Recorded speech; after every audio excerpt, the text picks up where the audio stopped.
अस्सलाम वालेकुम व्यूअर्स, उम्मीद है आप खैरियत से होंगे। आज बहुत ज़्यादा प्लेजेंट वेदर है, अल्लाह का शुक्र है। आंधी भी आई है पहले, अब बारिश हो रही है और बड़ी मज़े मज़े की हवा चल रही है।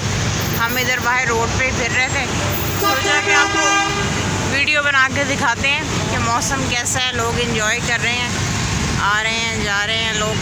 ये देखें, इस वक्त रोड के ऊपर बारिश भी हुई है और अभी बारिश हो भी रही है स्टिल, और बादल भी काफ़ी काले हैं।